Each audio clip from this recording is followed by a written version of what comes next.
वाहती जास्वंदीचे फूल, श्री गणराया तुला वाहती जास्वंदीचे फूल, कमल सूतही तुला वाहतो जास्वंदीचे फूल, जास्वंदीचे फूल, जास्वंदीचे फूल, श्री गणराया तुला वाहती जास्वंदीचे फूल, श्री गणराया तुला वाहती जास्वंदीचे फूल, कमल सूतही तुला वाहतो जास्वंदीचे फूल, जास्वंदीचे फूल, जास्वंदीचे फूल. श्री गणरायाने अनेक अवतार घेतलेले आहेत. त्यात सर्वांना ठाऊक असलेला अवतार म्हणजे पार्वतीने मळापासून बनवलेला गणपती. त्यानंतर अवतार घेतला कश्यप ऋषींच्या घरी त्यांच्या आदिती पत्नीने तपश्चर्या करून गणपतीनेच तिचा मुलगा म्हणून जन्म घ्यावा असा वर विनायकाकडूनच तिने मिळविला. त्याप्रमाणे तिच्या पोटी अवतार घेतला. त्याचे नाव महोत्कट. तसेच सिंधू दैत्याला मारण्यासाठी मयुरेश्वर नावाने गणपतीने अवतार घेतला आणि सिंधू दैत्याचा वध केला. सिंधूच्या वधानंतर काही काळाने मयुरेश्वराने अवतार संपवण्याची इच्छा पार्वती माईला सांगितली. तेव्हा पार्वतीला फार दुःख झाले. तेव्हा मयुरेश्वर आईची समजूत काढू लागला. आई, तू रडू नकोस. पुढे सिंदूर नावाचा दैत्य होणार आहे. त्याचा वध करण्यासाठी मी तुझ्याच पोटी जन्म घेणार आहे. तेव्हा या सिंदूर दैत्याचा कसा जन्म झाला हे आता तुम्हाला सांगतो. ब्रह्मदेवाच्या जांभईतून बालक जन्माला आलं. त्याचा रंग शेंद्री म्हणून सिंदूर नाव ठेविल, सिंदूर नाव ठेविल, सिंदूर नाव ठेविल, सिंदूर, सिंदूर, सिंदूर नाव ठेविल, सिंदूर नाव ठेविल, सिंदूर. ब्रह्मदेव झोपेतून जागे झाले आणि त्यांना जांभई आली. त्या जांभईतून शेंद्री रंगाचे बालक जन्माला आले. त्याचा रंग शेंद्री म्हणून त्याचं नाव सिंदूर ठेवलं. लगेच तो मोठा झाला आणि ब्रह्मदेवाने त्याला असा वर दिला की तू ज्याला मिठी मारशील तो तात्काळ मरेल आणि तुला तिन्ही लोकात फिरता येईल. स्वर्ग मृत्यू पाताळी तुला भय नाही कसलं, स्वर्ग मृत्यू पाताळी तुला भय नाही कसलं, स्वर्ग मृत्यू पाताळी तुला भय नाही कसलं, स्वर्ग मृत्यू पाताळी तुला भय नाही कसलं. त्रिभुवनी तिन्ही लोकी तू फिरशील, त्रिभुवनी तिन्ही लोकी तू फिरशील, त्रिभुवनी तिन्ही लोकी तू फिरशील. स्वर्ग मृत्यू पाताळी तुला भय नाही कसलं, स्वर्ग मृत्यू पाताळी तुला भय नाही कसलं. त्रिभुवनी तिन्ही लोकी तू फिरशील, त्रिभुवनी तिन्ही लोकी तू फिरशील, त्रिभुवनी तिन्ही लोकी तू फिरशील. ज्याला तू मिठी मारशील, मारशील, मारशील, त्याला तू ठार करशील, करशील, करशील, ज्याला तू मिठी मारशील, मारशील, मारशील, त्याला तू ठार करशील, करशील, करशील. तुला पाहुनी सारे पळतील, तुला पाहुनी सारे पळतील, तुला पाहुनी सारे पळतील, तुला पाहुनी सारे पळतील, तुला पाहुनी सारे पळतील, सारे घाबरतील, तुला पाहुनी सारे पळतील, सारे घाबरतील. त्रिभुवनी तिन्ही लोकी तू फिरशील, त्रिभुवनी तिन्ही लोकी तू फिरशील, त्रिभुवनी तिन्ही लोकी तू फिरशील. असा वर ब्रह्मदेवाने सिंदूरला दिला. तसा सिंदूर म्हणतोय आता कोणाला मिठी मारायची, कोणाची घटका भरत आली आहे. तसा आपला तो रस्त्याने चाललाय. खूप मैलभर गेला पण त्याला काय कोणी भेटला नाही. कारण पूर्वी लोकसंख्या कमी होती, महिला माणसं भेटायची. आता लोकसंख्या वाढली ना, आता फुटाफुटाला माणसं भेटतात आणि आपल्याला चालायला लागतच नाही. आपण रस्त्यावरती उभं राहायचं, मागचा पण आपला ढकलतोय, आपण चाललोय पुढे. नाही आता जर सिंदूर असतो ना तर 1000 माणसाची मिठी मारून खलास केली असती. तर तेव्हा माणसं कमी होती, तर आपला चालला होता. तर समोरून नारद मुनी येत होते, म्हणत होते नारायण नारायण, नारायणा बा नारायणा,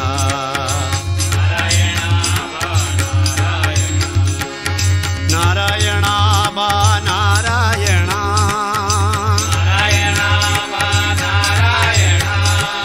नारायणा बा नारायणा,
तेव्हा सिंदूर सांगू लागला की मी ब्रह्मदेवाच्या जांभईतून जन्माला आलो, म्हणजे मी त्यांचाच पुत्र. त्यांनी मला लगेच मोठा केला आणि मला असा वर दिला की तू ज्याला मिठी मारशील तो लगेच ठार होईल. हे ऐकल्याबरोबर नारद मुनी 2 पावलं मागे. तर नारद मुनी म्हणजे पॉलिटिकल. आपली पोळी कशी टिकल आणि दुसऱ्याची पोळी कशी करपल याला म्हणतात पॉलिटिकल. तर नारद मुनींना अशी युक्ती सुचली की ते म्हणतायत, हे बघ सिंदुरा, तू जर मला मिठी मारलीस आणि मी जर नाही मेलो तर तुला शाप देऊन तुझं वाटोळ करून टाकीन. हे ऐकल्याबरोबर सिंदूर घाबरला. अनुभव नाही ना, कोणत्या मिठी पहिले मारलेलीच नाही. तर मी आता काय करू. तर नारदाने सांगितलं की तुला ज्याने हा वर दिला ना त्याला पहिली मिठी मारता.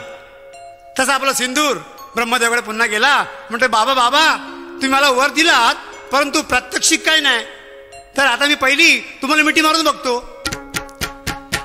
बाबा तुम्हाला मिठी मारतो, तुम्ही मारता काय ते पाहतो, तुम्ही मारता काय ते पाहतो, तुम्ही मारता काय ते पाहतो.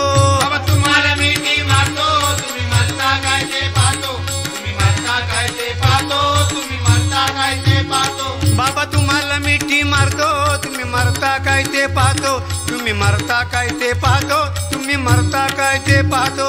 बाबा तुम्हाला मिठी मारतो, तुम्ही मारता काय ते पाहतो, तुम्ही मारता काय ते पाहतो, तुम्ही मारता काय ते पाहतो. तसे ब्रह्मदेव म्हणाले, अरे मीच तुला निर्माण केला आणि माझ्यावर उलटा फिरलायस, चांगले उपकार फेडलेस. अरे माझ्या वरान तू उन्मत्त झालास म्हणून मी तुझा बाप तुला शाप देतो, या पुढे तू दैत्य होशील आणि गजानन अवतार घेऊन तुझा सर्वनाश करील. तो काय ऐकला नाही. तो म्हणतोय मी तुम्हाला मिठी मारणार, मी काय तुमची पाठ सोडणार नाही. तसा ब्रह्मदेव आपला पळायला लागला.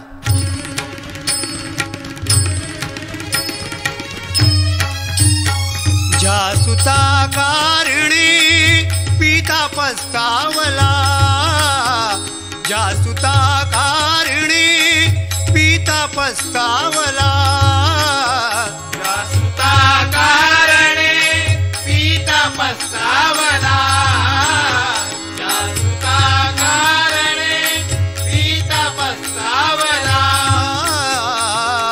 वैकुंठी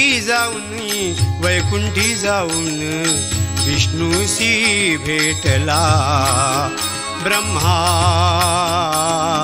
विष्णूशी भेटला ब्रह्मा,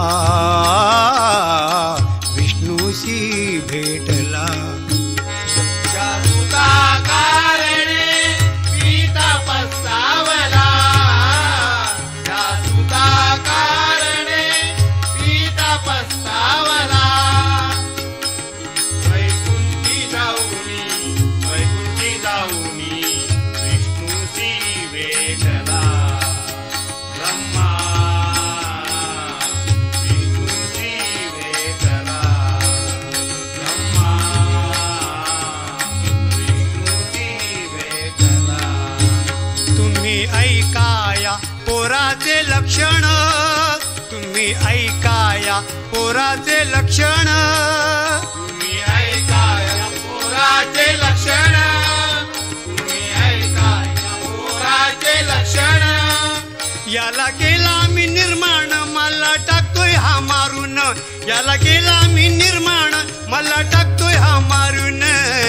वैकुंठी जाऊन विष्णूशी भेटला ब्रह्मा, विष्णूशी भेटला ब्रह्मा, विष्णूशी भेटला ब्रह्मा, विष्णूशी भेटला. ब्रह्मदेव विष्णुदेवाला सांगू लागले, विष्णुदेवा मला वाचवा वाचवा, अहो याला मी निर्माण केला आणि हाच मला ठार मारायला निघालाय. तसं आपले विष्णुदेव ही समजूत काढा, अरे बाबा हे असं करू नकोस, असं करू नकोस. सिंदूर म्हणते तुम्ही गप्प बसा, नाही तर तुम्हाला मिठी मारून ठार करीन. विष्णुदेव म्हणतायत, अरे आम्हाला ठार मारून तुझा काय फायदा होणार आहे, आम्हाला ठार मारून तुझा काय फायदा होणार आहे. तुला जर फायदा करून घ्यायचा असेल तर कैलास पर्वतावर जा, तिकडे देवादिदेव शंभू महादेव आहेत, त्यांची सामना कर, तिथे तुला भरपूर फायदा होईल असं म्हणताय. बरं जातो तिकडे, कारण हा काय शाळावर शिकलेला नाही ना, कुणी सांगितलं तर आपलं वागणार. तसा आपला तो कैलास पर्वतावर गेला तर तिकडे पार्वती त्याला दिसली. तर पार्वतीला बघून सिंदूर मोहित झाला. पाहुनिया त्या रूपवतीला सिंदूर मोहित झाला झाला पाहुनिया त्या रूपवतीला सिंदूर मोहित झाला पाहुनिया त्या रूपवतीला सिंदूर मोहित झाला झाला पाहुनिया त्या रूपवतीला सिंदूर मोहित झाला पाहुनिया पाहुनिया पाहुनिया त्या रूपवतीला सिंदूर मोहित झाला मोहित झाला सिंदूर मोहित झाला झाला झाला झाला झाला सिंदूर मोहित झाला पाहुनिया त्या रूपवतीला सिंदूर मोहित झाला झाला पाहुनिया त्या रूपवतीला सिंदूर मोहित झाला पाहुनिया पाहुनिया पाहुनिया त्या रूपवतीला सिंदूर मोहित झाला मोहित झाला सिंदूर मोहित झाला झाला झाला झाला झाला सिंदूर मोहित झाला हे पाहताच शंभूदेव चिडले आणि ते सिंदूरसुरावर धावत गेले दोघांची खूप झटापट झाली सिंदुराने मिठी मारण्याचा खूप प्रयत्न केला परंतु ती संधी शंभूदेवाने त्यांना काही दिली नाही पण पार्वतीला असं वाटलं की माझा नाथ भोलानाथ आता हरणार म्हणून तिने विघ्नहर्त्याचा गजाननाचा धावा केला ये रे ये रे ये रे ये रे विघ्न नायका ये रे ये रे ये रे ये रे विघ्न नायका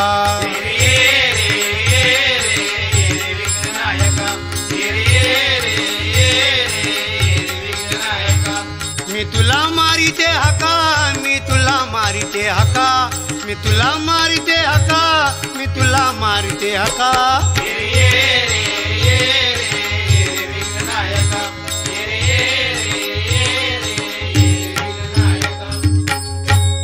ही हाक ऐकून अदृश्य रूपात एक ब्राह्मण मुलगा आला धावा करावा तो असा करा बघा पार्वतीने धावा केल्याबरोबर लगेच देव हजर नाही तर आपण धावा करतो हे गंमत तुम्हाला सांगतो एका होडीतून एक पारशी बांधून चालले होते ते पुढे जाता जाता पुढे वादळ सुटलं आणि ती होडी भोवऱ्यामध्ये अडकली ते सगळे आपले पैगंबराचा धावा करू लागले देव धावत आला आणि त्यांची होडी किनाऱ्याला लावली दुसरी होडी ख्रिश्चन बांधवांची होती त्यांची पण होडी त्या भोवऱ्यामध्ये सापडली त्यांनी बी आपल्या येशू ख्रिस्ताचा धावा केला देव धावत आला आणि त्यांची होडी किनाऱ्याला लावली तिसरी होडी मराठी माणसांची सगळे मराठी माणसं होती त्यांची पण होडी त्या भोवऱ्यामध्ये अडकली ते सगळे आपले हाक मारतायत आता तो म्हणतो रामा धाव लक्ष्मण धाव मारुती धाव साईबाबा धाव मारुती म्हणते हे मला तुला बोलत आहेत तो म्हणतो तुला बोलत आहेत पण आपले 33 कोटी देव ना कोण काय याला कबूल नाही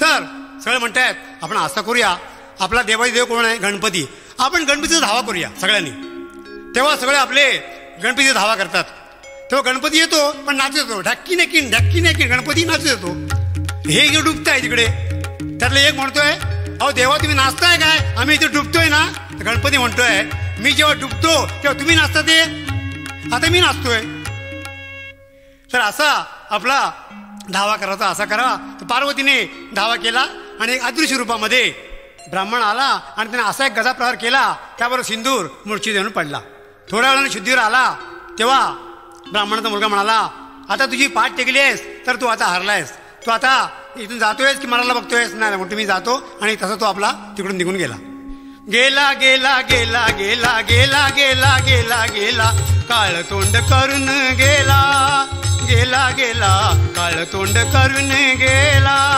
गेला गेला काळ तोंड करून गेला गेला गेला गेला गेला गेला गेला गेला गेला काळ तोंड करून गेला गेला गेला काळ तोंड करून गेला गेला गेला काळ तोंड करून गेला असा तो सिंदूर काळ तोंड करून गेला आणि तो ब्राह्मण म्हणाला पार्वती माई तुझे संकट दूर झाले ना पार्वती म्हणाली आता तू मला माई म्हणालास माता म्हणालास तेव्हा तू माझ्या पोटी जन्म घे तसा तो अदृश्य ब्राह्मण तसाच तो म्हणून तिथून निघून गेला कालांतराने पार्वतीला दिवस गेले व ती डोहाळे गीत गाऊ लागली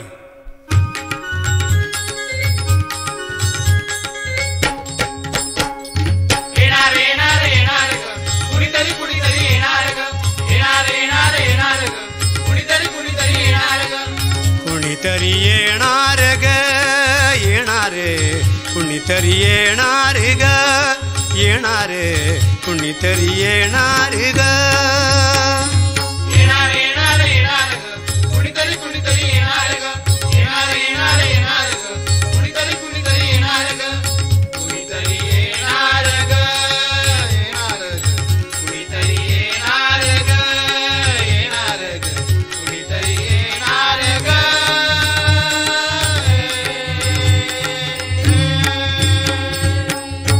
एके दिवशी पार्वतीला घेऊन शंकर आपल्या वेलीच्या मंडपाखाली गप्पा गोष्टी करत बसले होते. आता आपण तर मानव, आता हे असंच एक जोडपं होतं गरीब. ती बायको नेहमी नवऱ्याला आपलं चांगलं चांगलं अन्न करून घालायची. तर नवरा म्हणायचं यातलं थोडं तुला ठेव. ते म्हणणार नाही तुम्ही खाल्लं की माझं पोट भरलं. तर ती आपला रोज कार्यक्रम करून द्यायची आला आणि तो कामावर जायचा. तर त्याच्या ऑफिसमधला शेजारचा माणूस त्याकडे कामाला होता. तो म्हटलं मित्र हे बघ माझी बायको माझ्यावर किती प्रेम करते ते बघ, माझा रोज चांगलं चांगलं करून खायला घालते आणि आपण उपाशी राहते. तर मित्र म्हणतो हे बघ ही गोष्ट तू मला तरी सांगू नकोस. तुझी बायको कामावर आल्यावर तू ती काय काय पाठीने खाते हे मला माझ्या बायकोने सांगितलंय. तुला बघायचं काय काय म्हणतोस काय, उद्या खाडा कर तर तुला मी दाखवतो. तर हा आपला दुसऱ्याची कामावर जातो म्हणून सांगतो आणि या मित्राच्या घरामध्ये लपून राहिला असतो. आपली बायको पाठीने काय काय करते ती. तर थोड्या वेळाने एक पेढेला येतो. पेढे घ्या पेढे. हे म्हणते हे पेढेला इकडे कसे किलो 100 रुपये किलो. चल 1 किलो पेढे दे. पेढे घेते आपली खाते भसा भसा भसा पेढे खाते. हा इथे लाल झाला. परत थोड्या वेळाने ऊसवाला येतो. ऊस घ्या ऊस. हे ऊस इकडे इकडे इकडे कसे दिलेत 2 रुपयाला 2. चल दे 2 ऊस दे. चल ऊस भसा भसा भसा. हा लाल झाला इकडे. हा इकडे लाल झाला आणि म्हणते काय करू रे. काय करू नकोस डबा मिळतो तो बी मिळायचा नाही. थोड्या वेळाने भात करते भरपूर टोप भर तो बी खाते. हा एकदम म्हणतो आता संध्याकाळी बघतो तिला जाऊन. संध्याकाळी 5 वाजता आपलं जातो. ही आपली वाट बघत असते. हा आपली बॅग बी घेऊन जातो. म्हणतो इलास बसा बसा पाणी. काय नको मला पाणी बिणी. चिडलास काय झालं काय साहेब काही वेळालो घ्या तुमका. बसा बसा बसा बसून घ्या. असं काय करता गडे असं काय करता गडे 100 रुपये किलो पेढे. हा अरे यांना कळलं वाटते. बायको म्हणते यांना कळलं वाटते. परत म्हणते हो अशी काही मेली धुसफूस 2 रुपयाचे 2 ऊस. अरे काय म्हणतो कळलं सगळं भांडा फुटला आपला बोलतो आता. परत ते आपले हे करते आणखीन असं करू नका हो आणि हात लावते. नको मला हात टोबर खाल्लाच भात. तर अशी आपली जोडपं अशी एक विनोदाचा भाग झाला. तर तिकडे शंकर पार्वती वेलीच्या मंडपाखाली गप्पा गोष्टी करत बसले होते. तर तिथे हत्ती आला. हा हत्ती पूर्वजन्मीचा महेश नावाचा राजा होता. त्यानेही ब्रह्मदेवाकडून वर प्राप्त केला होता की मला कैलास पर्वतावर स्थान मिळावं. तेव्हा ब्रह्मदेव म्हणाले की तुला या जन्मात काय स्थान मिळायचं नाही, तुला 2 जन्म घ्यावे लागतील. हा जन्म संपल्यावर तुला हत्तीचा जन्म येईल आणि हत्तीचा जन्म संपल्यानंतर तुला कैलास पर्वतावर स्थान मिळेल. तर हा तो पूर्वजन्मीचा महेश नावाचा हत्ती जन्माला आलाय आणि शंकर पार्वती ज्या वेलीच्या मंडाखाली बसलेत तर तो वेल मोडायला लागला.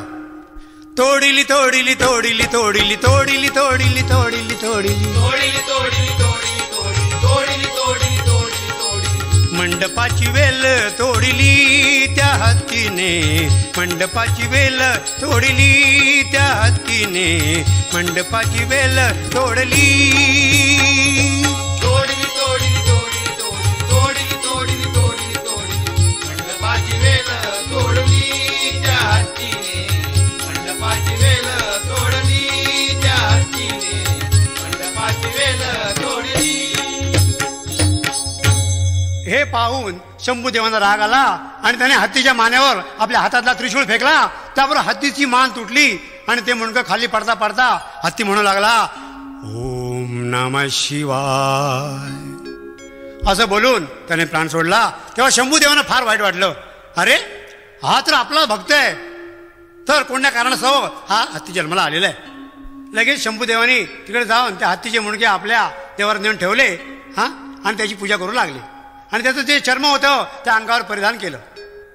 पुढे काही दिवसांनी सिंधुरासूर बसला असता आकाशवाणी झाली की सिंधुरा तुला मारण्यासाठी पार्वतीच्या पोटी देव जन्माला येणार आहे व तुझा सर्व नाश करणार आहे. हे ऐकल्याबरोबर सिंधूर म्हणतोय की तो माझा नाश करण्याच्या अगोदरच मीच त्याचा नाश करतो. तर लगेच सिंधुरासूर सूक्ष्म रूपाने पार्वतीच्या पोटामध्ये गेला आणि त्या बालकाची मान कापून त्याचे मुंडके घेऊन आला आणि ते नर्मदा नदीमध्ये टाकले. नदीत त्याने मुंडके फेकले, नदीचे पाणी झालेला. नदीत त्याने मुंडके फेकले, नदीचे पाणी झालेला. नदीत त्याने मुंडके फेकले, नदीचे पाणी झालेला. नर्मदेचे सारे पाणी झालेला झालेला. नदी मधले आतले गोटे झालेला झालेला. आतले सर्व दगड धोंडे झालेला झालेला. दगड धोंडे झाले लाल, दगड धोंडे झाले लाल. दगड धोंडे झालेला. दगड धोंडे झालेला. नदीत त्याने मुंडके फेकले, नदीचे पाणी झाले लाल. नदीत त्याने मुंडके फेकले, नदीचे पाणी झालेला. नदीत त्याने मुंडके फेकले, नदीचे पाणी झालेला. नदीत त्याने मुंडके फेकले, नदीचे पाणी झालेला. नदीत त्याने मुंडके फेकले, नदीचे पाणी झालेला. नदीत त्याने मुंडके फेकले, नदीचे पाणी झालेला. नदीत त्याने मुंडके फेकले, नदीचे पाणी झालेला. असे नदीतले गोटे लाल लाल झाले. पुढे ते गजानन म्हणून गोटे पुजू लागले. गणपतीचा उत्सव आला की किती आनंद होत नाही. असं एकदा गणपती उत्सव आला होता आणि एक माणूस आपल्या लहान मुलाला घेऊन गणपती दाखवतोय. तो म्हणतोय, बाबा बोल, बाप्पा मोलिया, बाप्पा मोलिया बोल. ते लहान मुलं ते बोबडा बोलायचा तो म्हणतोय पप्पा मोलिया, पप्पा मोलिया. अरे पप्पा मोलिया काय, 10 दिवसाने माझं काय विसर्जन करणारच की काय. तर असा आपला तो विनोद झाला. पुढे काही दिवसांनी पार्वतीला पुत्र झाला, पण त्याला डोकं नव्हतं, नुसतं धड जन्माला आलं. हे बघून शंकर पार्वती घाबरली. त्यांनी लगेच नंदीला बोलायला सांगितलं की सर्व देवांना बोलून घेऊन ये. हे सगळे देव आले. बघतात तर काय, अरे हे काय नुसतं धड, सगळं काय बरोबर आहे पण ह्याला काही डोकं नाही. दुसरा म्हणतोय नुसतं धड, हे काय धड नाही, याला नंदी सोडा. शंभूदेव म्हणतायत अशी काय वायफाय बडबड करू नका. माझ्या आपल्या देवाऱ्यामध्ये हत्तीचं मुंडकं आहे, ते आपण या बालकाला लावूया आणि याला सजीव करूया. त्याप्रमाणे हत्तीचं मुंडकं त्या बालकाला लावलं आणि त्याला सजीव केला.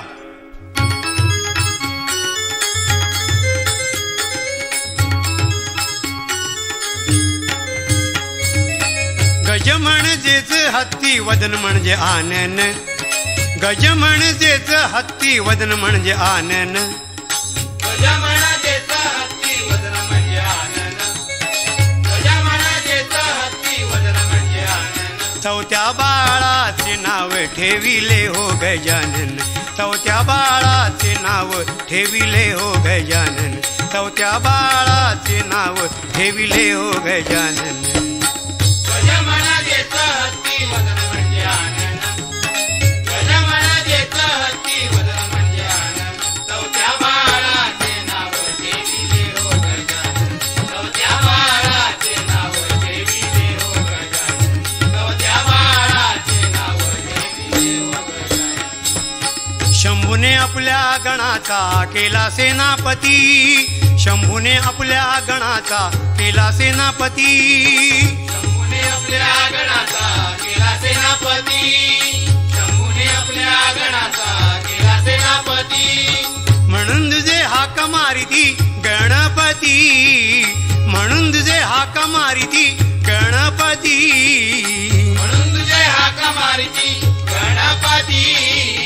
म्हणून तुझे हाक मारिती गणपती. गजानन गणपती गणपती गजानन. चौथ्या बाळाचे नाव ठेविले हो गजानन. चौथ्या बाळाचे नाव ठेविले हो गजानन. चौथ्या बाळाचे नाव ठेविले हो गजानन. असे या बाळाचे नाव गजानन ठेवले. पुढे गजानन सांगितले शंभूना की वरण्य नावाच्या राजाच्या पुष्पिका राणीने 12 वर्षे माझी उपासना केली, म्हणून मी तिच्या घरी बाज रूपाने राहीन असं तिला वचन दिलंय. म्हणून मला आत्ताच तुम्ही तिच्याकडे न्या.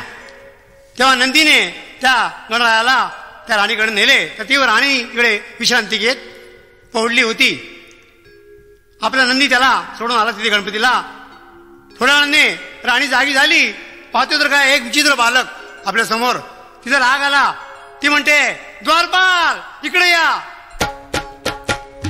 यारे यारे धावत यारे यारे यारे धावत यारे यारे यारे धावत यारे यारे यारे धावत यारे यारे यारे धावत यारे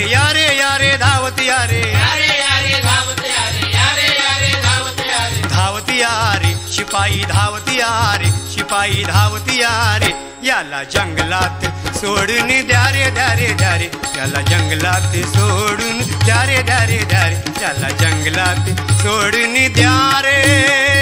यारे यारे धावतिया रे, यारे यारे धावतिया रे, यारे यारे धावतिया रे, यारे यारे धावतिया रे, धावतिया रे, शिपाई धावतिया रे, शिपाई धावतिया रे, याला जंगलात सोडून द्या रे द्या रे द्या रे, याला जंगलात सोडून द्या रे द्या रे द्या रे, याला जंगलात सोडून द्या रे.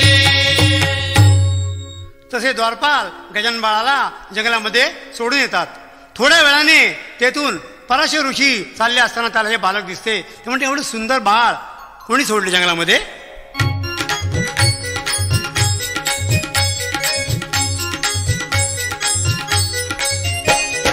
बाळ सोनुले छकुले सगळ्याहुनी असे वेगळे, सोनुले छकुले सोनुले छकुले सगळ्याहुनी वेगळे, सोनुले छकुले सोनुले छकुले सगळ्याहुनी वेगळे. याला जंगलात कोणी सोडिले, याला जंगलात कोणी सोडिले, याला जंगलात कोणी सोडिले.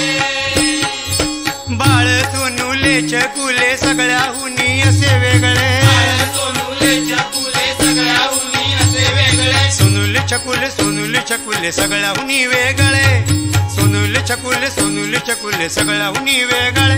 याला जंगलात कोणी सोडिले, याला जंगलात कोणी सोडिले, याला जंगलात कोणी सोडिले.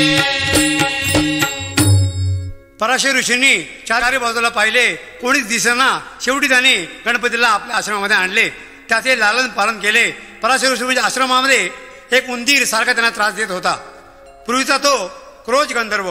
इंद्राच्या दरबारात क्रोध गंधर्वाची लात वामदेव नावाच्या ऋषींना चुकून लागली, म्हणून त्याने त्याला असा भयंकर शाप दिला की तू उंदीर होशील. तसा तो उंदीर होऊन पराशर ऋषीच्या आश्रमामध्ये धान्याची नासाडी करतोय. तेव्हा त्यांनी गणपतीला सांगितले की या उंदराचा तू समाचार घे. गणपतीने लगेच फास टाकून त्या उंदराला पकडला आणि रोजचा त्रास नाहीसा केला. तसा उंदीर गजाननाकडे याचना करतोय.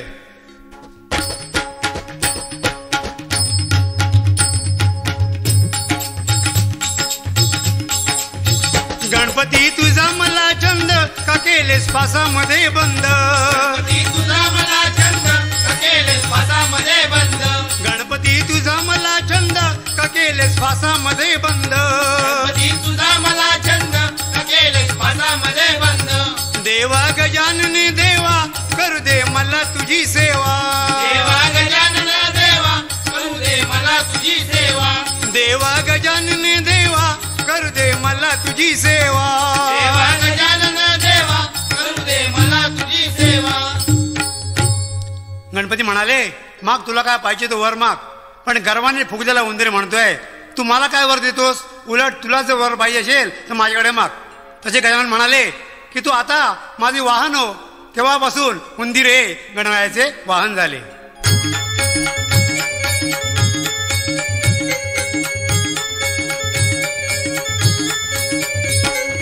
उंदरावरती बसून गणपती आले हलवीत सोंड, उंदरावरती बसून गणपती आले हलवीत सोंड, उंदरावरती बसून गणपती आले हलवीत सोंड, उंदरावरती बसून गणपती आले हलवीत सोंड, हलवीत हलवीत हलवीत सोंड, हलवीत हलवीत हलवीत सोंड, हलवीत हलवीत हलवीत सोंड, हलवीत हलवीत हलवीत सोंड. आले आले हो वक्रतुंड वक्रतुंड, आले आले हो वक्रतुंड वक्रतुंड, आले आले हो वक्रतुंड. उंदरावरती बसून गणपती आले हलवीत सोंड, उंदरावरती बसून गणपती आले हलवीत सोंड, हलवीत हलवीत हलवीत सोंड, हलवीत हलवीत हलवीत सोंड. आले आले हो वक्रतुंड वक्रतुंड, आले आले हो वक्रतुंड वक्रतुंड, आले आले हो वक्रतुंड. वक्रतुंड महाकाय सूर्यकोटी समप्रभ, निर्विघ्नं कुरु मे देव सर्व कार्येषु सर्वदा. आले आले हो वक्रतुंड वक्रतुंड, आले आले हो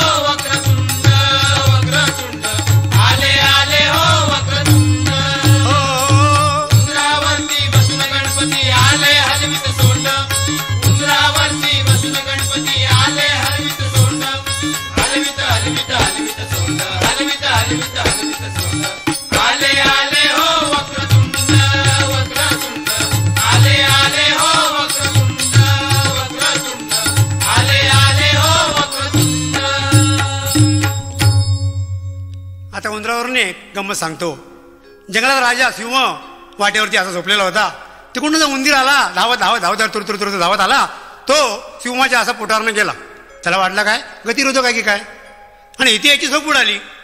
हा जो चिडला सिंह त्याने लगेच त्याला पंजामध्ये पकडला. काय रे मारू का तुला आपटून, माझी झोप उडवलीस? नाही हो नाही हो, मला वाटलं की काय गतिरोधक आहे, मी आपलं गेलो, मला सोडून द्या. नाही नाही आपटू का बोल तुला? नाही हो, मी पण काहीतरी तुमच्या उपयोगाला येईन.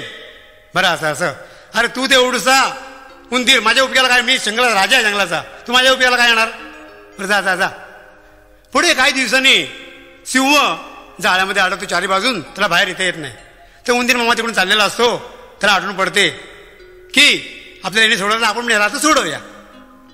तर तो आपला ते जाळं चावून चावून चावून चावून त्या सिंहाची त्यांना मुक्तता करतो आणि म्हणतो आज उपयोगाला पडलं की नाही तुला? हो रे हो रे हो रे. तरी पण जंगलाचा राजा मीच आहे, समजलं ना? जंगलाचा राजा मीच आहे. कोण आहे? नाही तू तू जंगलाचा राजूत. तसा आपला तो पुढे गेला. पुढे गेल्यानंतर एक ससा भेटला. त्याला विचारलं, ससा जंगलाचा राजा कोण? आपणच. असं काय? बरं चल चल जा. पुढे गेल्यानंतर कोल्हा भेटला. कोल्हा म्हणतोय, त्याला विचारतो आपला जंगलाचा राजा कोण? हे काय बोलणं झालं काय? आपणच. पुढे गेल्यानंतर हत्ती येत होता समोरून. हत्तीला विचारलं जंगलाचा राजा कोण? हत्ती काय बोलला नाही. हत्तीने त्याला सोंडीमध्ये धरला आणि लांब फेकून दिला. लांब फेकून दिल्यावर ह्याच्या इकडे लागला. हा पूर्ण धावत आला आणि म्हणतो हत्तीला म्हणते तुला माहित नाही तर नाही म्हणून सांगायचं, मला एवढा लांब फेकलाच कशाला, म्हणजे लागला ना इकडे. तर असं गर्वाचं घर खाली केलं राजाचं हत्तीने. ही झाली गंमत. तेव्हापासून गणपतीचे उंदिरे वाहन झाले. नंतर पराशर ऋषींना गणपतीने सांगितलं की ज्यासाठी मी अवतार घेतलाय त्या सिंधुर सरोवराची घटका आता भरत आलेली आहे, तेव्हा त्याला मारण्यासाठी मी आता इथून जातो. पुढे गणपती निघाले आणि ही बातमी नारद मुनीला लागली. तेव्हा आता कोण मिनिस्टर जायचं असेल त्याच्या अगोदर बाहेरच जाते ना पुढे. तर गणपती पोहोचल्या अगोदर नारद मुनी सिंधूरकडे अगोदर पोहोचले आणि सांगू लागले सिंधुरा तुला ठार मारण्यासाठी पार्वतीच्या पोटी बालक जन्माला आले, ते तुला मारण्यासाठी येत आहे. सिंधूर म्हणतोय की ते बालक जन्माला येईलच कसं की त्याचं मुंडकं कापून मी नदीमध्ये टाकलं होतं. ही बातमी जरी खरी असली तरी शंकराने त्यांना हत्तीचं मुंडकं लावून सजीव केलेलं आहे आणि तेच बालक तुला मारण्यासाठी येत आहे. थोड्या वेळाने उंदरावर बसून गजाननाची स्वारी आली आणि तेवढी एवढी मोठी गर्जना केली आणि सिंधुराचे सैन्य मूर्छित होऊन पडले. थोड्या वेळाने ते सिद्धूर आले. म्हणजे एवढा आवाज काढला कोणी, म्हणून त्याला जाऊन बाहेर बघूया. तर ते आपले घाबरत घाबरत घाबरत बाहेर आले. मग त्याचं काय, उंदरावर बसलेला एक छोटा बालक, त्याला बघून ते एकदम आश्चर्य झाले आणि त्याला म्हणतायत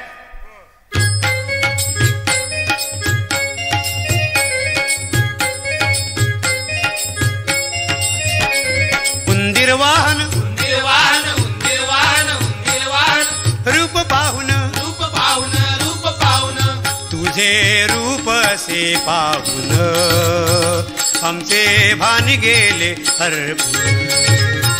तुझे रूप से पाहून आमचे भान गेले हरपून.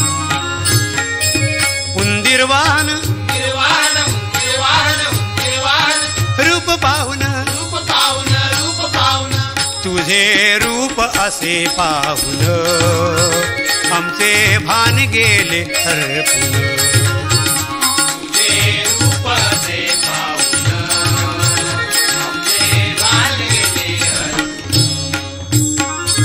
इवले इवले डोळे तुझे मोठे मोठे कान, इवले इवले डोळे तुझे मोठे मोठे कान, इवले इवले डोळे तुझे मोठे मोठे कान, इवले इवले डोळे तुझे मोठे मोठे कान.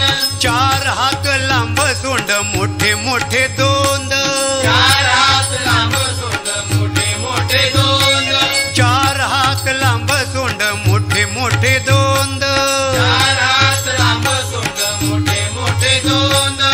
दिससी लहान तरी तू आहेस कोण, तरी तू आहेस कोण, तरी तू आहेस कोण, दिससी लहान तरी तू आहेस कोण. तरी तू आहेस कोण, तरी तू आहेस कोण. तुझे रूप से पाहून आमचे भान गेले हरपून.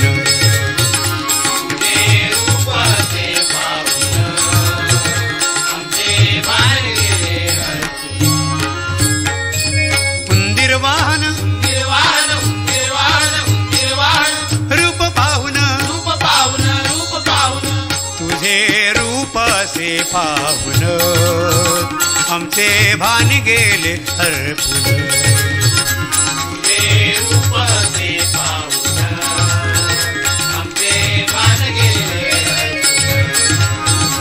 तुझे रूप ते पाहून आमचे भान गेले.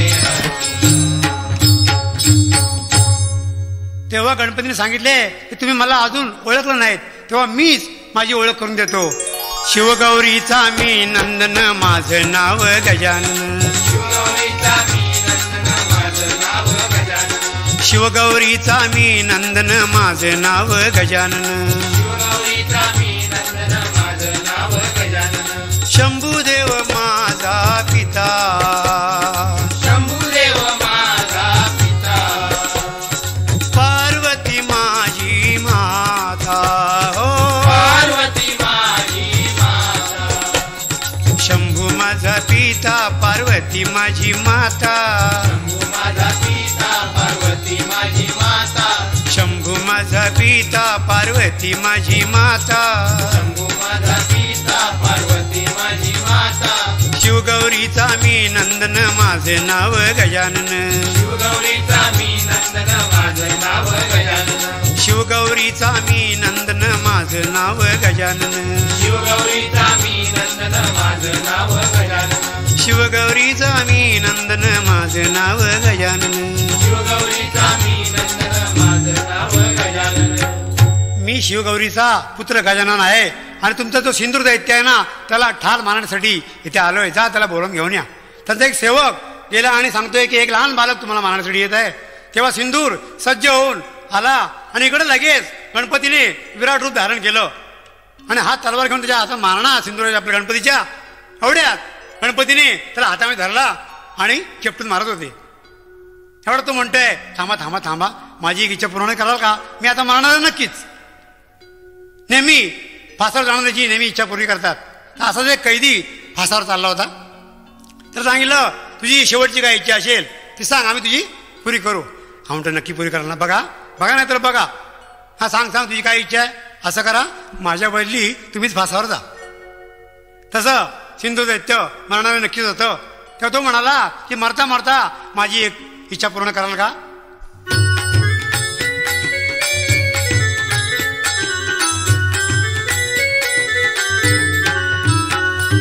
माझी इच्छा पूर्ण करशील का? माझी इच्छा पूर्ण करशील का?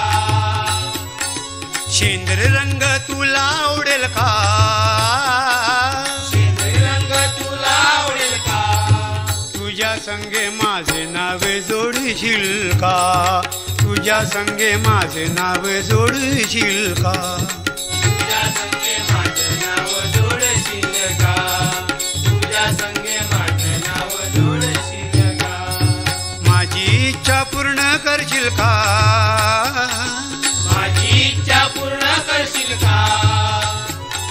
शेंद्र रंग तुला आवडेल का? आवडेल का? शेंद्री रंग तुला आवडेल का? तुझ्या संगे माझे नाव जोडशील का? तुझ्या संगे माझे नाव जोडशील का? तुझ्या संगे माझं नाव जोडशील का? तुझ्या संगे माझं नाव जोडशील का? सिंदूर म्हणाला तुझ्या नावासंगे माझं नाव जोडशील का? तर गणपती म्हणाले मी तुझी इच्छा पूर्ण करीन, पण तुला आता मी ठार मारतो. लगेच गणरायाने तिला हातामध्ये चेपटून ठार केला आणि सिंदूर मरण पावला तिकडे. त्याबरोबर सर्वांना आनंद झाला, उंदरालाही आनंद झाला आणि उंदीर गाणं म्हणून नाचू लागला.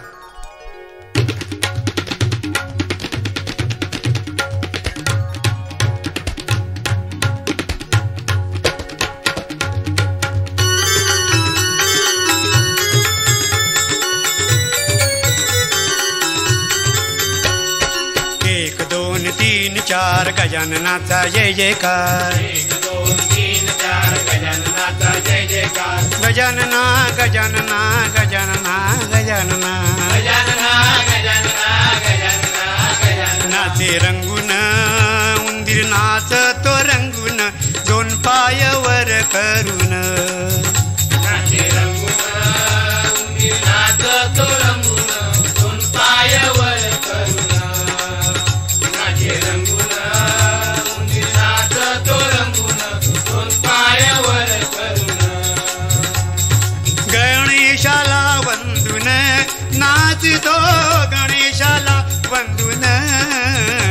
नाचे रंगून नाचतो रंगून दोन पाय वर करून नाचे रंगून उंदीर नाचतो रंगून दोन पाय वर करून.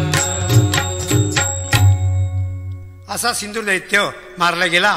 गणपतीच्या अंगाला शेंद्री रंग लागला. तेव्हापासून गणपतीने सिंदूर वदन हे नाव ठेवलं आणि त्यावेळेपासून जास्वंदीचं फूल गणपतीला नेहमी वाहतात. तर अशी ही कथा आहे. पुढे गणपतीला दुर्वा का आवडतो ती पण तुम्हाला काय सांगतो की अनलासूर नावाचा एक दैत्य होता. तो नेहमी तोंडातून आग ओकायचा, स्वरांना घाबरवायचा. तर गणपती म्हणाला की मी याला बघतो आणि गणपतीने त्या अनलासुराला आपल्या तोंडामध्ये गिळून टाकला आणि झालं काय, गणपतीच्या पोटामध्ये सारखा दहा व्हायला लागला, आग व्हायला लागली. तेव्हा शंभूने आपल्या सहस्र नागाचा फडा गणपतीवर ठेवला तरी काय दहा थांबेना. विष्णूने आपली कमळं ठेवली तरी पण दहा काय थांबेना. शेवटी 88,000 ऋषीने 21 दुर्वाप्रमाणे गणपतीला वाहिलं. तेव्हापासून गणपतीचा दहा कमी झाला. त्यामुळे दुर्वा गणपतीला वाहतात. असे 21 दैत्य गणपतीने मारले म्हणून 21 मोदकाचा नैवेद्य गणपतीला दाखवतात. आता मोद म्हणजे आनंद आणि क म्हणजे कर्ता म्हणून मोदक हा गणपती कर्ता आहे. असा हा सुख करता दुःख हरता जन्माला आला आणि त्याने सिंधुरासुराचा वध केला. अपराधाची क्षमा करावी असेल जरी चूक भूल, अपराधाची क्षमा करावी असेल जरी चूक भूल, कमल सूतही तुला वाहतो जास्वंदीचे फूल